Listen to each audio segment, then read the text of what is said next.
এই বছর আমাদের কৃষ্ণনগরে ঠাকুর মুখ তুলে চেয়েছেন। হ্যাঁ মহারাজ, ধান একেবারে পরিপূর্ণ হয়েছে। তা কবে ধান কাটা হবে পুটির বাবা? ধান তো একেবারে পেকেই এসেছে, সপ্তাহখানেকের মধ্যে ধান কাটতে হবে। বেশ বেশ, তাহলে তো ভালোই হলো। এই মাসের শেষের দিকেই তো নবাব বাহাদুরকে শস্যের খাজনা পাঠানোর কথা। হ্যাঁ মহারাজ, এবারে নবাব বাহাদুর খুশি হবে। ঠিক বলেছ গোপাল।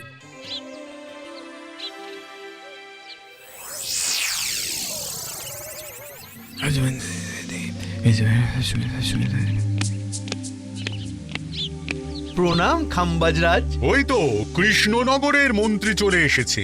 ও, এর কথাই তুমি বলেছিলে? হ্যাঁ, ওই রাজ্যের সব খবরাখবর আমায় দেয়। ইনি কে? ইনি হলেন জমিদার কেশকান্ত বর্মন, আমার রাজ্যেরই দক্ষিণ পশ্চিম গ্রামের জমিদার, আমার প্রিয় বন্ধু। নামটা বেশ অন্যরকম, কেশকান্ত। আসলে ওদের বংশ পরম্পরায় সকলের উন্নত ঘন কেশ আছে, তাই ওদের পরিবারের সবারও নামে একটা করে কেশ আছে। আমি খাম্বাজ রাজের সৌমিত্র এবং সুপরামর্শদাতা। কিছুদিন আগে আমার মাথায় খুব খুশকি হচ্ছিল, মাথার চুল পাতলা হয়ে আসছিল। কিন্তু আমার পরামর্শে একটা তেল মাখতেই মহারাজের মাথার চুল এখন ঘন হয়ে উঠেছে, আর কোনো সমস্যা নেই। বাহ বাহ বাহ, ভালো ভালো ভালো। এবার তাহলে কাজের কথাটা বলে দিন। এবারে তো শুনলাম তোমাদের রাজ্যে অনেক ধান উৎপাদন হয়েছে, তাই স্বাভাবিকভাবে নবাব বাহাদুরের কাছে রাজস্ব অনেক বেশি দেবে, কি তাই তো? হ্যাঁ, এবারে রাজস্ব দানে কৃষ্ণনগরে প্রথম হবে। না, তা হবে না। নবাবের কাছে অত ধান পৌঁছবে না, এমনকি কৃষ্ণচন্দ্রের কাছেই চাষিরা বেশি ধান রাজস্ব দিতে পারবে না। সেটা কি করে হয়? পাকা ধানে মই দিতে হবে। বললাম না, ও আমার সুপরামর্শদাতা। হ্যাঁ, আমার মন্ত্রীকে বাণিজ্যের কাজে বাইরে পাঠিয়েছি কিছুদিন, তাই কেশকান্ত মাঝে মধ্যেই আমার কাছে আসে, গল্পগুজব করে আর সুপরামর্শ দেয়। কিন্তু আমি কি করব? তুমি রাতের অন্ধকারে চাষিদের ধান জমিতে পাকা ধানে মই দিয়ে দাও, এমন ভাবে কাজটা করবে যাতে কাক পক্ষীতেও টের না পায়। আর তাতে আমার লাভ? প্রত্যেক বছর নবাব রাজস্ব দানে বিজয়ীকে 3000 মোহর দেয়, আমি তোমাকে তার থেকে 1000 মোহর উপহার দেব। 1000 মোহর? হ্যাঁ হ্যাঁ, যাও যাও যাও, কাজটা শুরু করে দাও। আচ্ছা।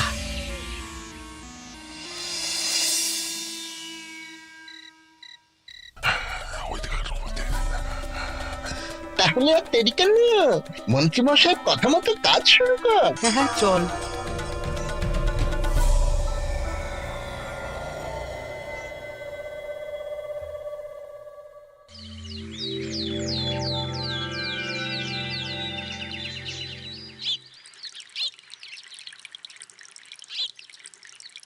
এবারে তো চাষাবাদ বেশ ভালোই হয়েছে। আশা করি নবাব বাহাদুরের কাছ থেকে এবারে আমরাই পুরস্কার পাবো। হ্যাঁ মহারাজ, সারা বাংলায় কৃষ্ণনগরের মতো উৎপাদন এই বছরে কোথাও হয়নি। সর্বনাশ হয়ে গেছে মহারাজ, সর্বনাশ হয়ে গেছে। কি সর্বনাশ হয়েছে গো পুটির বাবা? গতকাল রাতে আমাদের সব জমির পাকা ধানে মই দিয়ে দিয়েছে। সে কি? এবার আমরা কি করব মহারাজ? কাদের কাদের জমিতে হয়েছে এসব? যেই জমিতে তাকাবেন সেই জমিতেই এই কাণ্ড, ধান ঝরে সব মাটিতে পড়ে আছে। এবার আমরা কি করব? হায় হায় হায়, এবার আমাদের রাজ্যের কি হবে? নবাব বাহাদুরকে তো জবাব দিতে পারবো না। বড় বিপদ হয়ে গেল, রাজ্যে গ্রহের প্রকোপ নেমে এলো। ও, আর কদিন পরেই আমার টেকে আসবে 1000 মোহর। ঠিক আছে, তোমরা সবাই এখন বাড়ি যাও। না, আমার মন মেজাজ ভালো নেই।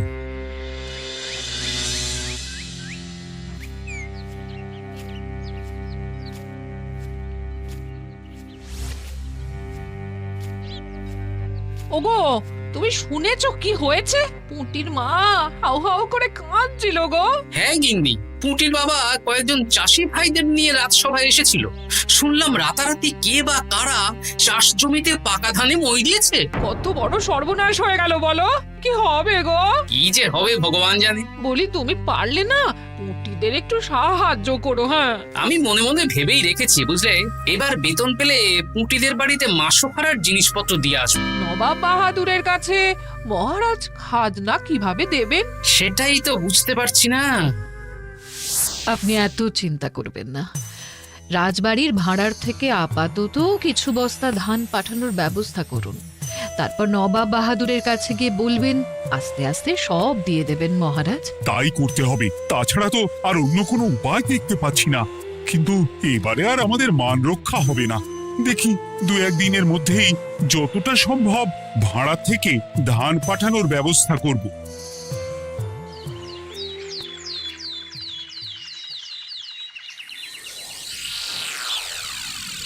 এই বছর 10,000 বস্তা ধান রাজস্ব এসেছে খাম্বাজ রাজ্য থেকে, 7,000 বস্তা ধান এসেছে বর্ধমান রাজ্য থেকে, আর মাত্র 100 বস্তা এসেছে কৃষ্ণনগর থেকে।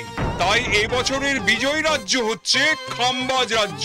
খাম্বাজ রাজ্যের রাজার হাতে 3,000 মোহর উপহার হিসেবে তুলে দিচ্ছেন।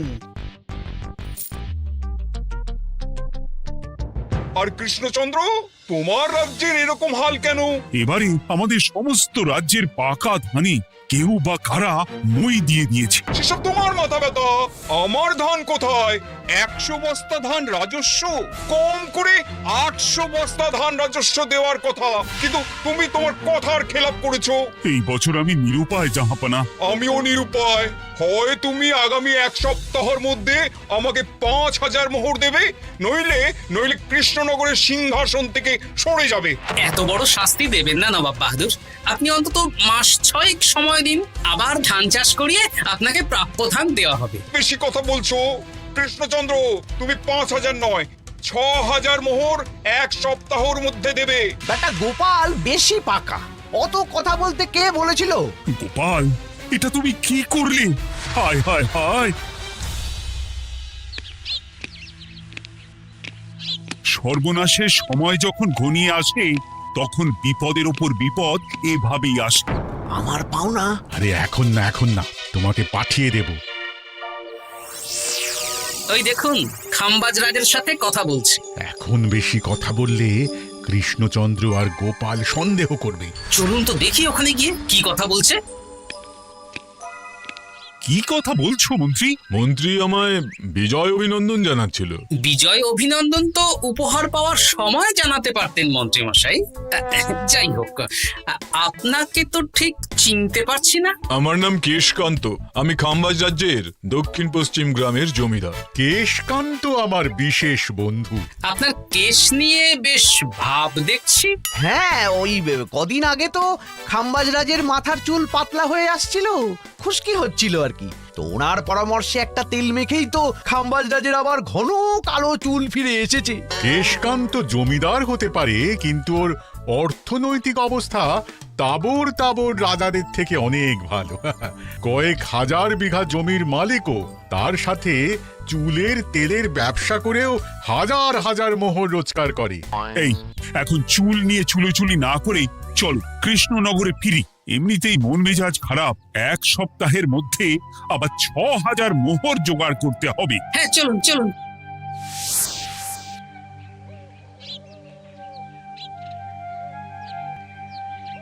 আচ্ছা মন্ত্রীমশাই, আপনি এই কেশকান্ত জমিদারের ব্যাপারে এত কিছু জানলেন কি করে? ওনার সাথে তো আমাদের আজই প্রথম দেখা। হাওয়ায় কত খবরই ভেসে আসে, সেরকম আমার কানেও এসেছিল। সব বাদ দাও। গোপাল, মন্ত্রী, দুজনেই ভাবনা চিন্তা করো কিভাবে 6,000 মোহর জোগাড় হবে। পাকা ধানে মই পড়লো, এখন আবার এত বড় বোঝা। আমার কাছেও মহারাজ বেশি অর্থ নেই, সব মিলিয়ে মিশিয়ে ওই 150 থেকে 200 মোহর মতো আছে বাড়িতে।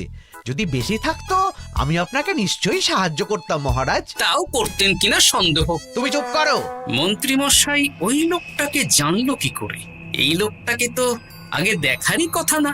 না, ব্যাপারটা নিয়ে ভাবতে হবে। চলুন চলুন।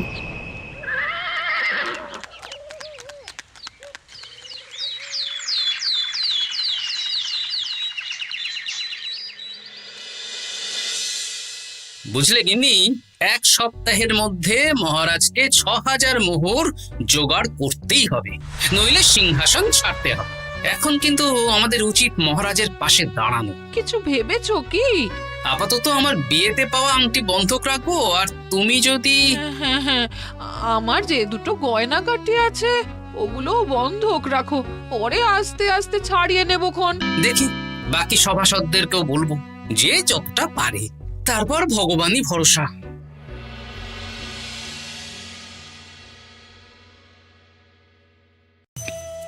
আপনি এত চিন্তা করবেন না মহারাজ। চিন্তা না করে কি আর কোনো উপায় আছে? সিন্ধুকে যা আছে তা দিয়ে ৩,০০০ মোহর হয়ে যাবে, কিন্তু তারপর আর কি করব? এবার কি নিরুপায় হয়ে জায়গা জমি বিক্রি করতে হবে? কিছু একটা করতেই হবে। আপনি গোপালকে একবার বলে দেখুন, প্রত্যেকবার যখনই বিপদে পড়েছেন তখন গোপালই আপনাকে বাঁচিয়েছে। দেখি আগামীকাল রাজসভা শুরু হওয়ার আগেই গোপালের সাথে ব্যাপারটা নিয়ে আলোচনা করব।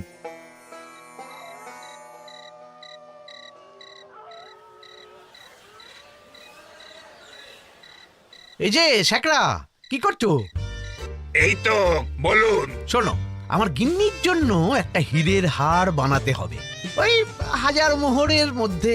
১,০০০ মোহরে তো হীরের নাক, কান, গলা, হাত, পা সব গয়না, এই সব গয়না হয়ে যাবে মন্ত্রীমশাই। তাহলে বানাও, এই নাও ১,০০০ মোহর। ওরে বাবা, মন্ত্রী মশাই, ১,০০০ মোহর? এই মন্দার বাজারে এত মোহর কোথায় পেলেন? গতকালই তো বললেন আপনার কাছে ১৫০ থেকে ২০০টা আছে। সে যেখান থেকেই পাই, তাতে তোমার কি? না, আমার কিছু না। শেখরা, আমি কয়েকটা গয়না বন্ধক রাখবো। দেখি কি আছে। এই সব মিলিয়ে এতে আমি ১৫ মোহর দিতে পারবো। বেশ, তাই দাও। আমি আমি ধীরে ধীরে শোধ করে গয়নাগুলো ছাড়িয়ে নেব। হ্যাঁ, মন্ত্রীর ব্যবহারগুলো বেশ সন্দেহজনক লাগছে। দেখি, গুপ্তচরকে কাজে লাগাতে হবে, মন্ত্রীর পিছনে ছায়ার মতো লেলিয়ে দিতে হবে।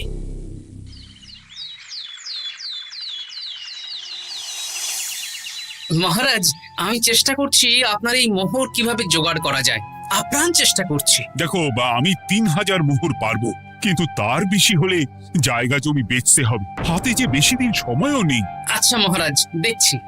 তবে মন্ত্রীমশাই চাইলেই আপনাকে ১,০০০ মোহর দিয়ে সাহায্য করতে পারতেন, কিন্তু উনি তা না দিয়ে ওনার গিন্নির গয়না বানাচ্ছেন, হীরের গয়না।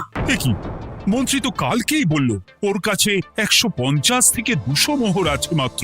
১,০০০ মোহর কোথা থেকে পেল?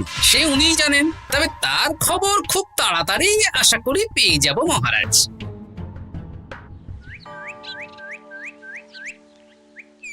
কাজটা একদম ঠিক করলেন না মন্ত্রীমশাই? আপনার কথা শুনে আমরা সবার জমির পাকা ধানে মই দিলাম, কিন্তু আমরা একটা পয়সা পেলাম না।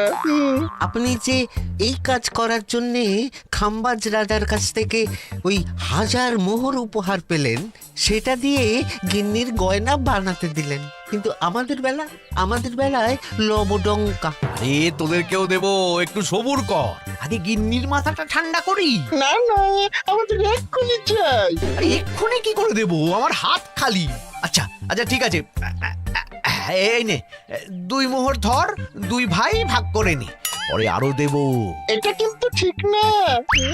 এসব আলোচনা খোলামেলা জায়গায় করা উচিত না।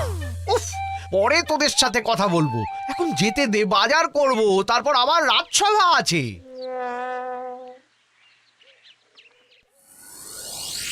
আচ্ছা, এই ব্যাপারটা মহারাজকে আর গোপাল দাদাকে জানাতে হবে। গোপাল দাদা, মহারাজ আসল খবর পেয়ে গেছি। কি খবর? আমি একটু আগে শুনলাম। কাজটা একদম ঠিক করলেন না মন্ত্রীমশাই? আপনার কথা শুনে আমরা সবার জমির পাকা ধানে মই দিলাম, কিন্তু আমরা একটা পয়সা পেলাম না। আরে তোদেরকেও দেবো, একটু সবুর কর। মন্ত্রী, আমি না তোমাকে মেরেই ফেলবো। মহারাজ, মন্ত্রী মশাই এখানে গৌণ, উনি অর্থের লোভে এসব করেছেন, আর ওনাকে দিয়ে করিয়েছেন খাম্বাজ রাজ। হ্যাঁ, যাতে এবারে বিজয়ী হতে পারেন। তাই আপনি এই খবর ৫ কান করবেন না মহারাজ। আমি খাম্বাজ রাজ আর ওই কেশকান্তর কাছ থেকে ক্ষতিপূরণ ঠিক আদায় করে আনব। কিন্তু কিভাবে? শুনুন তাহলে।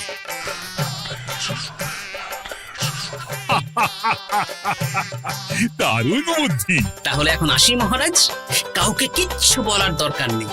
আপনি শুধু আগামীকাল সন্ধেবেলা খাম্বাজ রাজের দরবারে চলে আসুন, পারলে নবাব বাহাদুরকেও সঙ্গে করে নিয়ে আসুন। হ্যাঁ,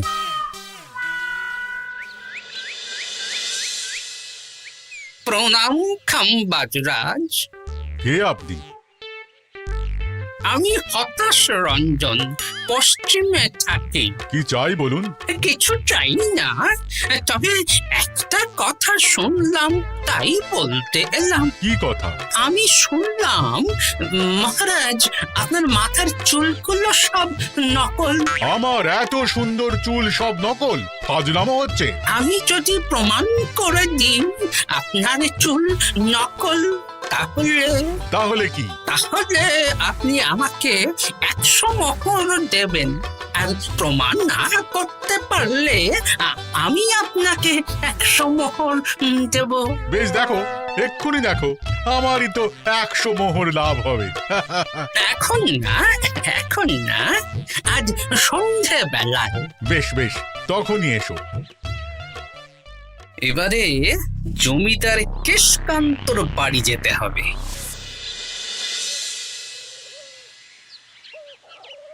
জমিদার মশাই বাড়ি আছেন? কে মশাই আপনি? আমি হতাশ রঞ্জন, পশ্চিমে থাকি। আমি বিশাল ক্ষমতাশালী লোক। কিসের ক্ষমতা? আমি রাজাদের মারধর করি, চুল ধরে টানি, শাস্তি দিই। এসব কি উল্টোপাল্টা বলছেন? খাম্বাজ রাজ আপনার বন্ধু না?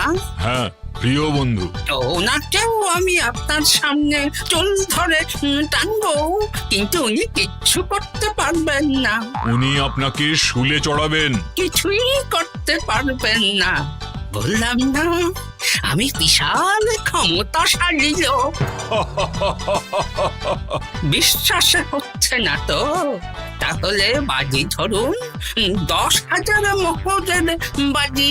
10,000 মোহরের বাজি? হ্যাঁ, আজ আমি খাম্বাজ রাজের রাজবাড়ি যাব, আর আমার শক্তি প্রদর্শন করব, ওনার চুল ধরে টানা হেঁচড়া করব, ওনাকে আহত করব, কিন্তু উনি আমাকে কিছুই করতে পারবেন না। বেশ রাজি, বাজি 10,100 মোহর দিতে পারবেন তো? হ্যাঁ, আমি বাজি হারলে আপনাকে দেব 10,100 মোহর। দরকার হলে ওই কাগজে কলমে লিখিত পরিত করে নিন। বেশ, তাহলে তাই হোক। কিন্তু হ্যাঁ, একটা কথা, আমি শক্তি প্রদর্শন করার আগে থেকে প্রক্রিয়া চলাকালীন সময় পর্যন্ত আপনি খাম্বাজ রাজের সাথে কোনো কথা বলতে পারবেন না। বেশ বেশ।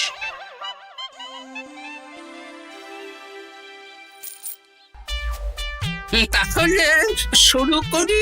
শুরু করো। এবার আমি প্রমাণ করেই ছাড়বো।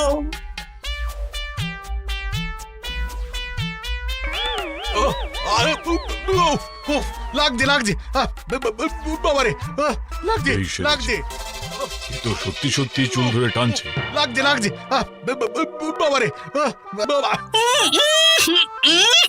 ওরে বাবা রে বাবা, কি শক্ত! এ কি, খাম্বাজরাজ কিছুই তো বলছেন না? তাহলে কি আমি হেরে গেলাম? না না খাম্বাজ রাজ, আমার ধারণা ভুল, যা শুনেছি তাও ভুল। এবার বিশ্বাস হলো তো? দাও দাও, এবারে 100 মোহর দাও। দিন কেশকান্ত মশাই, আমাকে 10,100 মোহর দিন। এ কি, ও তোমাকে 10,100 মোহর কেন দেবে? ওনার সাথেও তো বাজি ধরেছিলাম। কি বাজি? আপনার এখান থেকে বেরিয়ে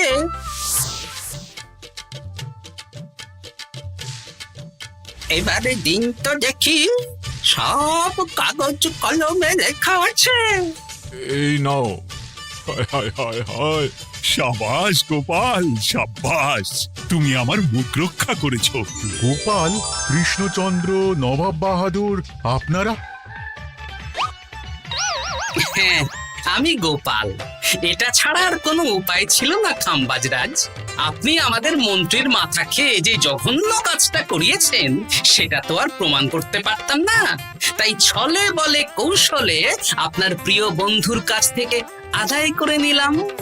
হ্যাঁ নয়, হ্যাঁ।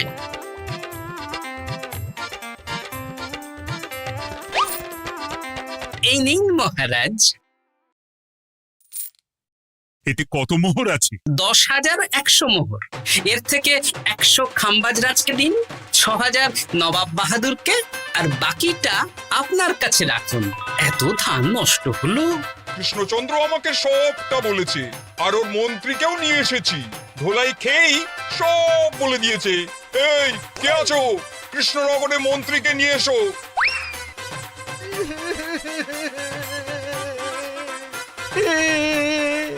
মার খেয়ে আমি সব বলে দিয়েছি খাম্বাজরাজ। উদ্ধার করে তো জাহাপানা, আমাকে ক্ষমা করে দিন। এর কোনো ক্ষমা নেই। তোমাকে আমি কারাগারে বন্দি করব। হায় হায় হায়,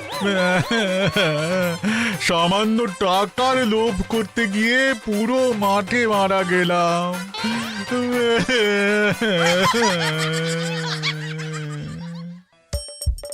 হাসির রাজা জ্ঞানের রাজা